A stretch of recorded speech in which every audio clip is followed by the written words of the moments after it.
Les Romains étaient plus intelligents que les armées modernes. Je vais le prouver avec 6 mm de bois. Un légionnaire romain part au combat. Dans sa main, un bouclier fait de contreplaqué de 6 mm d'épaisseur. Face à lui, des épées germaniques, des lances gauloises, des flèches parthes. Pourquoi ne porte-t-il pas une armure d'acier? Pourquoi Rome, qui a conquis la moitié du monde, faisait-elle plus confiance au bois qu'au métal? La réponse va changer votre compréhension de la guerre antique et ce que signifie vraiment l'ingénierie. Gaule, 58 avant Jésus-Christ. Les légions de César contre la tribu des Helvètes, une colline couverte d'herbe. Les Romains se déploient en 3 lignes. Premier rang, un genou à terre. Bouclier planté dans le sol, formant un mur. Deuxième rang derrière eux, bouclier levé. Troisième, réserve. Les Helvètes attaquent. 40 000 guerriers courant en montée, hurlant, frappant leurs épées contre leurs boucliers. Certains portent des casques de bronze et des cottes de mailles, la noblesse. La plupart en armure de cuir ou sans protection. Dans leurs mains, longues épées, lances, haches. Premier choc, une pluie de javelots. Les Romains lancent leurs pilumes. Lourdes lances à pointe de fer fine. Le but n'est pas de tuer, mais de neutraliser les boucliers ennemis. Un pilume perce le bouclier de bois d'un Gaulois. La pointe se coince, le manche se tord. Le bouclier devient un poids inutile. Le guerrier le jette ou tente d'arracher la lance, perd des secondes précieuses. Les Gaulois s'écrasent contre la ligne romaine. Le corps à corps commence. Un légionnaire au premier rang voit un guerrier devant lui. L'homme balance une longue épée du haut. Le coup vient avec force. Le Gaulois est plus grand, plus lourd. Le légionnaire n'essaie pas de parer avec son épée. Il lève son scutum. L'épée frappe le bouclier de bois. La lame mord dans le bord supérieur, quelques centimètres. Le bois craque. Mais le coup s'arrête. Le légionnaire sent l'impact dans son bras gauche. Fort, mais pas une force qui renverse. Le Gaulois tire son épée en arrière. La lame s'accroche aux fibres du bois un instant. Cet instant suffit au légionnaire. Il fait un pas en avant, pousse avec son bouclier. Poids du corps, élan. Le scutum percute le torse de l'ennemi. Le Gaulois perd l'équilibre. Le glaive vient d'en bas. Un coup bref au ventre. La lame, 50 cm de long, ne tranche pas, mais transperce. Entre les côtes, sous le diaphragme. Le légionnaire arrache l'épée et revient derrière la ligne de bouclier. Toute la manœuvre a pris 3 secondes. À côté de lui, un autre combattant. Devant lui, un Gaulois avec une lance. L'homme frappe de la pointe le bouclier, 1 fois, 2 fois, 3 fois, tente de percer à travers. Le bois tient, aucune perforation ne se forme. La lance laisse des bosses, raille la surface, mais ne passe pas à travers. Le légionnaire se décale vers la gauche. Son voisin de droite attaque le même lancier, 2 contre 1. Le lancier ne peut se tourner assez vite. Le glaive trouve sa gorge. Le Gaulois tombe. Des flèches, des archers frappent depuis le flanc. Une flèche touche le scutum d'un légionnaire au 2e rang, pénètre le bois d'1 centimètre. La pointe se coince. La flèche dépasse du bouclier, mais ne traverse pas. Le légionnaire brise le fût de sa main et continue à tenir la formation. Le combat dure 1 heure, peut-être 2. Les Helvètes reculent. Sur l'herbe, des centaines de tombées. Les pertes romaines sont minimes. Les légionnaires vérifient leur bouclier. Le scutum de quelqu'un est haché, entaille profonde, fissure, pointe coincée. Mais le bouclier a tenu. 6 mm de contreplaqué ont sauvé une vie. Alors pourquoi les légionnaires faisaient-ils plus confiance aux boucliers qu'aux armures? Le secret réside dans la fabrication d'un scutum. Un scutum n'est pas qu'une simple planche. C'est une solution d'ingénierie, réfléchie dans les moindres détails. La base, 3 couches de contreplaqué mince. Chaque couche de 2 à 3 mm d'épaisseur. L'essentiel, la direction des fibres. Première couche, verticale. Deuxième, horizontale. Troisième, à nouveau verticale. Couche collée avec de la colle animale sous pression. Les archéologues ont trouvé des fragments de scutum dans les tourbières de Germanie et de Bretagne. Dura Europos en Syrie, un bouclier presque complet y a survécu. L'analyse a montré qu'ils utilisaient du bouleau, du peuplier, du saule. Des bois légers disponibles dans tout l'Empire. Épaisseur totale 6 à 10 mm, moins d'1 centimètre. Mais cette construction fonctionne comme un matériau composite moderne. Les couches perpendiculaires empêchent le bouclier de se fendre le long des lignes de fibres. Un coup dans une direction rencontre la résistance des fibres de l'autre couche. La surface était recouverte de toile et de cuir. Le cuir protégeait le bois de l'humidité et ajoutait de la résistance. La forme du scutum, incurvée. Pas une planche plate, mais un segment cylindrique. Le bouclier enveloppe le corps du légionnaire. Cette courbure est cruciale. Elle ajoute de la rigidité à la construction, comme un pont en arc porte le poids grâce à sa forme.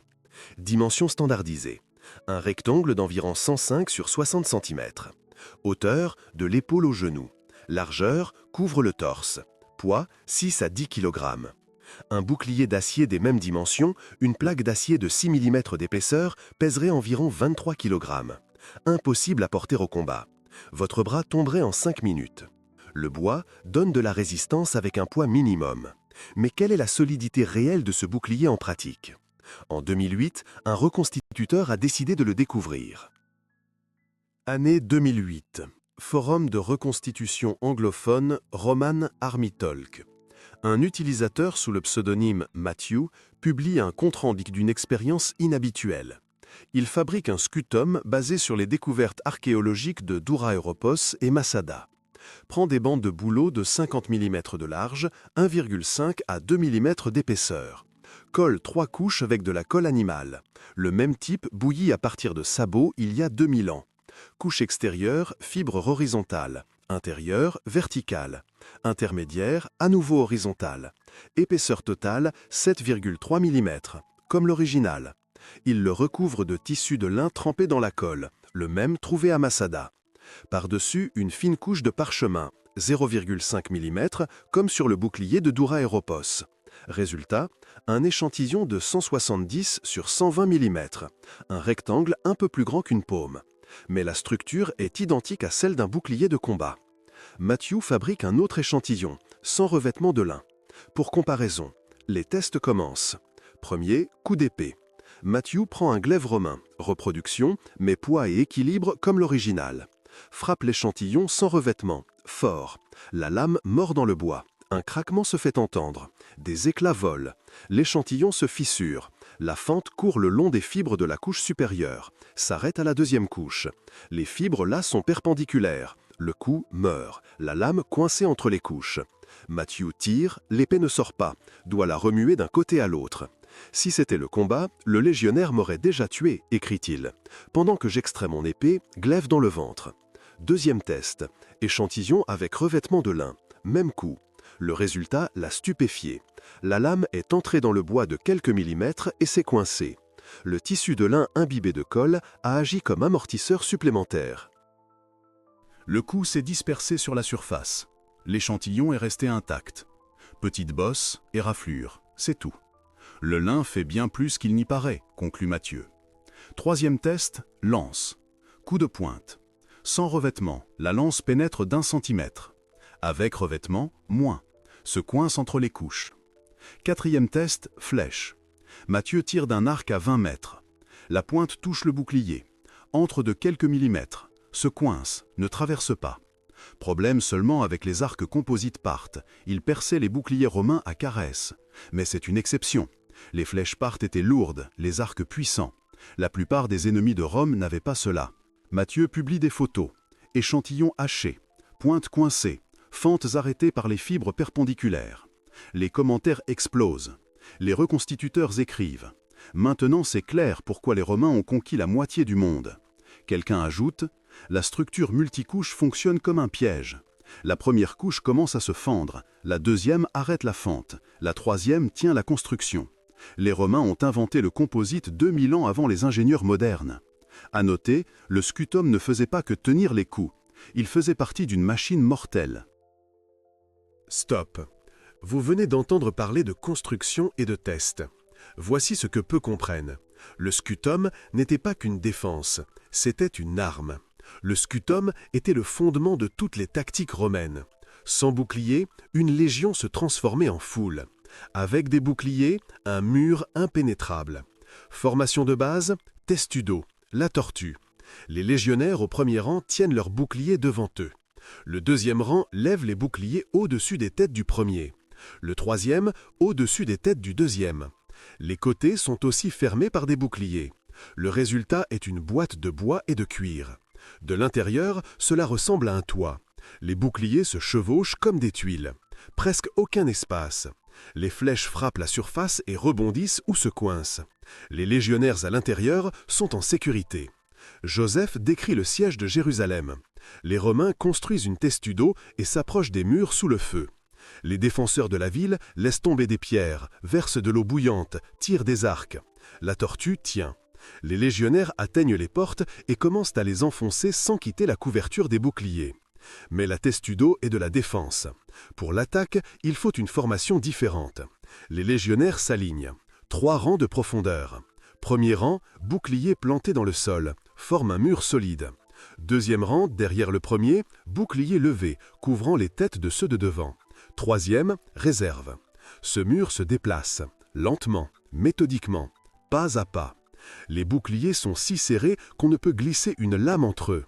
L'ennemi voit devant lui une barrière de bois avec des épées qui en dépassent. Le scutum devient une arme. Un légionnaire en première ligne n'attend pas le coup. Il attaque avec son bouclier, fait un pas brusque en avant et frappe avec toute la surface dans l'adversaire. Poids du bouclier, 8 kg, plus l'élan du corps.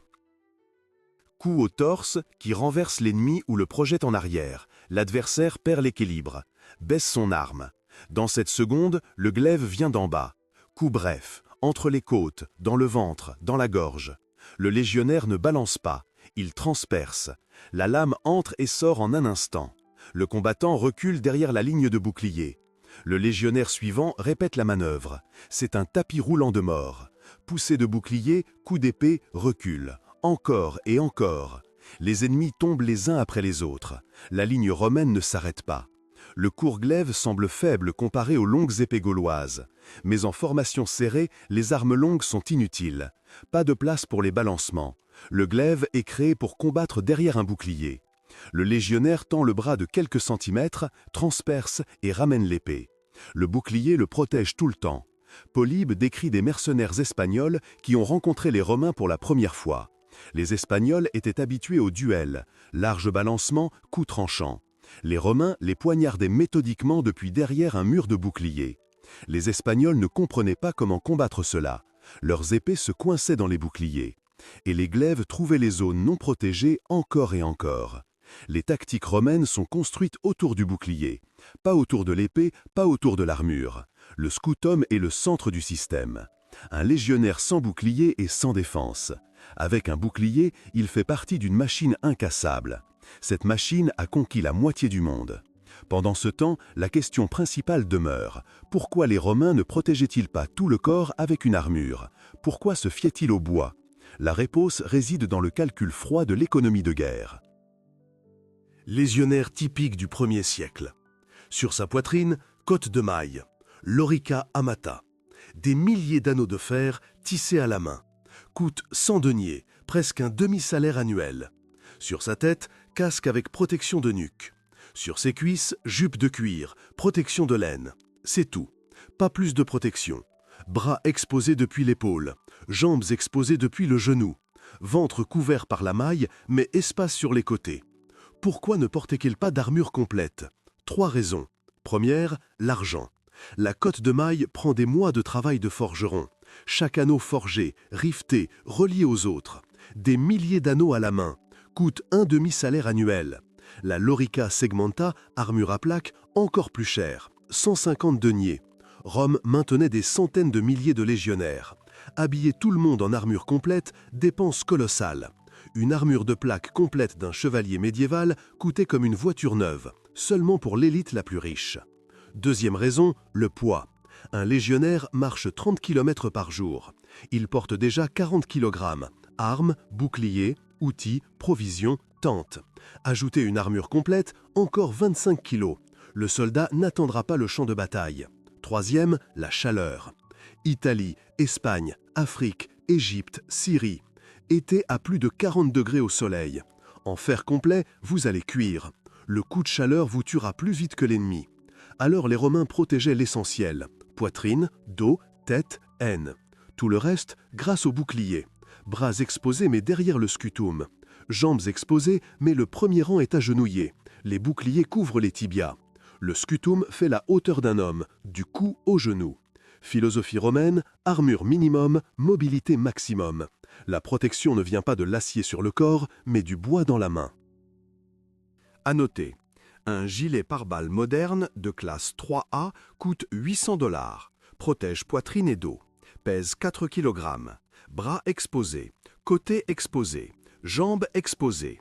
Le scutum romain protégeait tout le corps, du cou au genou. Pesait 8 kg. Coûtait 5 deniers, environ 50 $ convertis. On pouvait frapper les ennemis avec. 2000 ans ont passé. Les soldats ne sont toujours pas entièrement protégés, parce que l'économie de guerre n'a pas changé. Maintenant la logistique. La bataille est terminée. Les légionnaires vérifient l'équipement. Un homme sur deux a le bouclier haché, entaille profonde, fissure, pointe coincée. La moitié des scutums sont inutilisables. Demain, nouvelle marche. Dans une semaine, nouvelle bataille.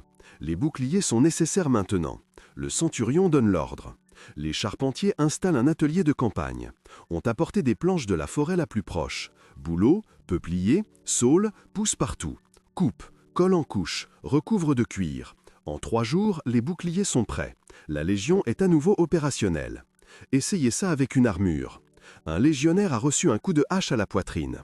La lorica segmentata s'est fissurée. La plaque s'est tordue. Besoin d'un forgeron. Besoin d'une forge. Besoin d'heures de travail. Si la plaque est percée, l'armure est morte. Une nouvelle coûte 150 deniers et prend des semaines à fabriquer. Le bois se répare sur place. Le fer nécessite un atelier et du temps. Échelle. Rome maintient 150 000 légionnaires, plus le même nombre de troupes auxiliaires. Frontière de l'Empire, de la Bretagne à la Syrie. Les légions combattent constamment. Le bois pousse partout. Gaule, forêt solide. Germanie, fourrée à l'horizon. Les légions fabriquent des boucliers sur place. Pas besoin d'expédier depuis Rome. Le fer est extrait dans des endroits précis. Le minerai doit être transporté sur des milliers de kilomètres. Fondu avec des tonnes de charbon de bois, forgé pendant des mois. Il y a assez de fer pour les épées, les casques, les armures. Pour une production de masse d'armure pour toute l'armée, il n'y en a tout simplement pas assez. Rome a choisi une stratégie. L'armure protège l'essentiel, poitrine et tête. Le bouclier protège tout le reste. On porte une armure pendant des années. On remplace les boucliers après la bataille. Le scutum est fondu avec des tonnes de charbon de bois, forgé pendant des mois. Il y a assez de fer pour les épées, les casques, les armures. Pour une production de masse d'armure pour toute l'armée, il n'y en a tout simplement pas assez. Rome a choisi une stratégie. L'armure protège l'essentiel, poitrine et tête. Le bouclier protège tout le reste. On porte une armure pendant des années. On remplace les boucliers après la bataille. Le scutum est 10 à 20 fois moins cher que la cotte de maille. Perdu un bouclier, acheter un nouveau sans se ruiner. Perdu une armure, catastrophe. La partie a misé sur l'élite. Des cataphractaires en armure complète de la tête aux pieds. Chers, lents, peu nombreux. Rome leur a opposé des légions. Masse, rapidité, production bon marché. Et a gagné. L'économie décide des guerres. 6 mm de bois ne sont pas un compromis. C'est un calcul. Rappelez-vous, j'ai promis de changer votre compréhension de la guerre antique. Voici la dernière pièce du puzzle. Les Romains comprenaient la guerre mieux qu'on ne le pense. Pourquoi les Romains faisaient-ils plus confiance au bois qu'à l'acier? Parce qu'ils comprenaient la guerre mieux qu'il n'y paraît. Le scutum n'est pas un bouclier primitif. C'est une merveille d'ingénierie de l'Antiquité. 3 couches de contreplaqué collées perpendiculairement fonctionnent comme un composite moderne. Absorbe les coups par déformation. Arrête les flèches entre les fibres. Pèse 3 fois moins qu'un bouclier d'acier. Fabriqué en 1 semaine au lieu de mois. Réparé en conditions de terrain. Coûte 20 fois moins cher qu'une armure. Les tactiques romaines ont transformé ce bois en arme. Les légionnaires construisaient un mur de scutum, impénétrable, mobile, mortel. Poussaient les ennemis avec les boucliers, poignardaient avec de courtes épées depuis derrière le rebord. Se déplaçaient comme un seul organisme. L'armure protégeait poitrine et tête. Le bois, tout le reste. Les ennemis de Rome portaient des armures lourdes. Cataphractaires partent, noblesse gauloise, phalange grecque. Tous ont perdu. Pas parce que les Romains avaient un meilleur acier, mais parce que Rome a choisi l'efficacité plutôt que le luxe, la masse plutôt que l'élite, le calcul plutôt que la frime. 6 mm de contreplaqué ont conquis la moitié du monde, parce que derrière eux ne se trouvaient pas que des guerriers. Derrière eux se trouvait un système, une logistique qui approvisionnait les armées sur les continents, une économie qui rendait la guerre abordable, une discipline qui transformait les hommes en légions. Le bois a vaincu l'acier, l'ingéniosité a vaincu la force, l'organisation a vaincu le chaos. Peut-être devrions-nous écouter ceux qui ont conquis la moitié du monde avec 6 mm de bois. Abonnez-vous.